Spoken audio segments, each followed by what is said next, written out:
Assalamualaikum warahmatullahi wabarakatuh. Perkenalkan, nama saya Dia Rahmawati, NIM 19505-155. Di sini saya akan menjawab pertanyaan dari yang pertama, yaitu Beta dari Mbak Beta Ariantina, NIM 19505-172.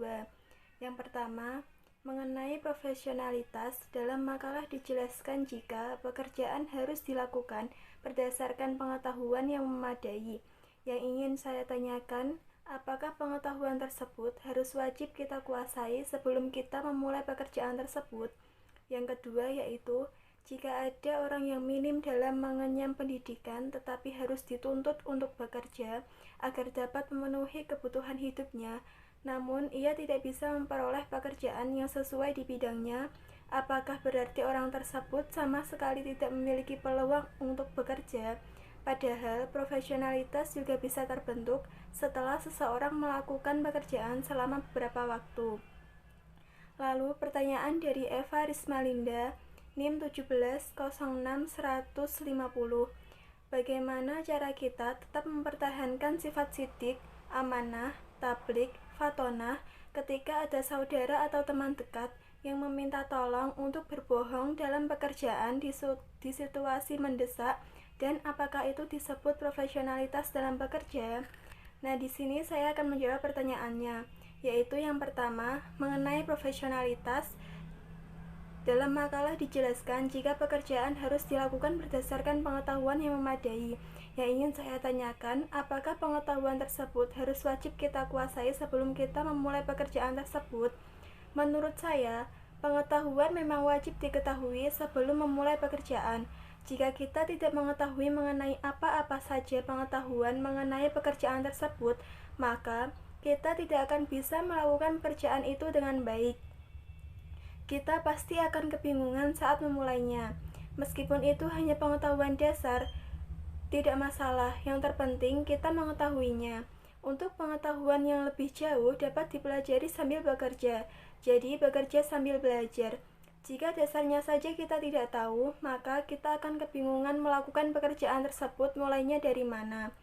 Lalu yang kedua, jika ada orang yang minim dalam mengenyam pendidikan tetapi harus dituntut untuk bekerja agar dapat memenuhi kebutuhan hidupnya, namun ia tidak bisa memperoleh pekerjaan yang sesuai di bidangnya, apakah berarti orang tersebut sama sekali tidak memiliki peluang untuk bekerja? Padahal profesionalitas juga bisa terbentuk setelah seseorang melakukan pekerjaan selama beberapa waktu. Nah, di sini menurut saya, semua orang memiliki peluang untuk bekerja meskipun dia tidak mengenyam pendidikan tinggi sekalipun. Pengetahuan dapat diperoleh dari mana saja. Misalkan dia belajar secara otodidak dari internet atau mempelajarinya dari orang lain.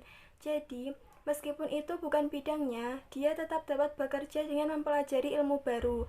Selain itu, jika ia mempunyai kemauan, usaha, dan tekad yang kuat, dia tetap bisa bekerja sesuai bidangnya, meskipun mengenyam pendidikan yang minim dengan belajar mandiri atau otodidak. Lalu yang ketiga, bagaimana cara kita tetap mempertahankan sifat sidik, amanah, tablik, fatonah ketika ada saudara atau teman dekat yang meminta tolong untuk berbohong dalam pekerjaan di situasi mendesak, dan apakah itu disebut profesionalitas dalam bekerja? Nah, Rasulullah menyatakan, seseorang yang berbohong dengan niat ingin mendamaikan orang lain atau untuk tujuan kebaikan, hukumnya boleh, bahkan hukumnya menjadi wajib bila tujuannya untuk menyelamatkan jiwa seseorang. Jadi, selain kamu menyetujuinya untuk berbohong, jadi sebelum kamu menyetujuinya untuk berbohong, cari tahu dulu apa alasannya. Jika alasannya karena dia malas-malasan bekerja sehingga pekerjaannya belum selesai, tetapi kamu disuruh berbohong dengan mengatakan kalau teman dekatmu itu sakit, sebaiknya kamu jangan menurutinya, karena itu termasuk berbuat dosa dan tidak profesional dalam bekerja. Tetapi, jika seseorang atau bosmu ingin membunuh atau menyakiti saudara atau teman dekatmu, padahal dia itu tidak bersalah dalam pekerjaannya, ketika bosmu tersebut bertanya kepadamu dan kamu menjawab tidak mengetahui di mana teman dekatmu itu artinya kamu telah berbohong untuk menyelamatkan teman dekat atau saudaramu itu. Jadi itu diperbolehkan. Sekian jawaban dari saya. Mohon maaf jika ada kesalahan. Assalamualaikum warahmatullahi wabarakatuh.